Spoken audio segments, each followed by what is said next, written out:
Today is June 7th, and this is The View with Catherine Chang. Today's topic is U.S. and Japan to donate COVID-19 vaccines. 3 United States senators visited Taiwan yesterday and announced the donation of COVID-19 vaccines to Taiwan.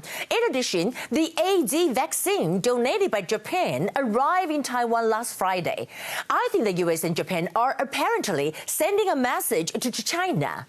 Why? Here are some points. A. The U.S. congressional delegations include Senator Chris Coons. We know that, well, he's a close friend of President Joe Biden and a co-sponsor of the Taiwan Assurance Act. Also, we can see that Senator Dan Sullivan, and well, he has visited Taiwan in 2018. And we can see in the list, we can see that Senator Tammy Duckworth, who is the leader of the delegation. The delegation had a meeting with President Tsai. I think their main purpose was to announce the donation of vaccines and express the U.S. support for Taiwan.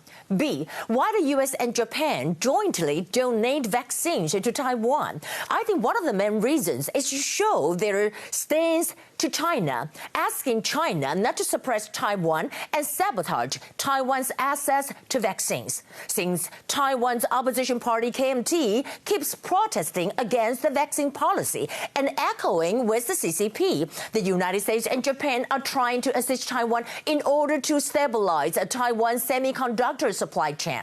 Well, you can see from this photo, this is a Taipei 101. It shows Taiwan loves Japan. And also on the Grand Hotel, it shows USA to show thanks to Taiwan's close ties with the United States. Here are the top stories. Today we have 211 domestic cases. First, I want to talk about the U.S. to donate 750,000 COVID vaccines to Taiwan. We can see over here that U.S. fellow Senator Dan Sullivan, Christopher Coons, and Tammy Duckworth had a press conference at Taipei Zhongshan Airport after they arrived. They said that Taiwan could be getting 750,000 doses as part of the first tranche of the U.S. donations.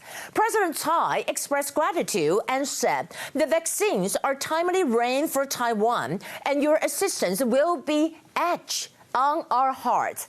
Well, in the response, we know Senator Tammy Duckworth also said that we are here as friends because we know that Taiwan is experiencing a challenging time right now, which was why it was especially important for us to be here.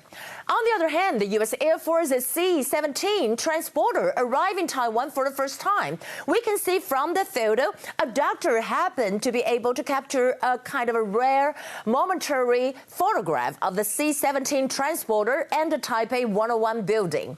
President Tsai also appreciates Japan's donation. She treated in Japanese and said that, I appreciate it. I can't put it into words. From now on, we're going to steadily advance the vaccine, produce and vaccinate the people of Taiwan and the people of the world to escape fear of the pandemic. That's do what we can. Well, as to the origin of the COVID-19 pandemic, Chinese virologists say that the coronavirus is a kind of biochemical weapon. Dr. li-Meng revealed that coronavirus had kind of leaked from the laboratory in Wuhan City. And thousands of Fauci's email shows that he knows all these things already. We're talking about China. Trump kind of demanded China cough up $10 trillion for causing the pandemic. And he said that even so-called enemy now are beginning to say that Trump was right about China's virus coming from Wuhan lab. China should pay $10 trillion to the United States and the world for death and destruction what they caused. Well, as to the Tiananmen incident, President Tsai made a comment on the 32nd anniversary of the Tiananmen Square massacre, and she said that Taiwan's people will never forget China's bloody crackdown on pro-democracy demonstrators in and around Tiananmen Square 32 years ago and will stick with their faith in democracy. That will be the view for today. This is Catherine from Taipei. I hope you have a nice night, and I'll see you again tomorrow.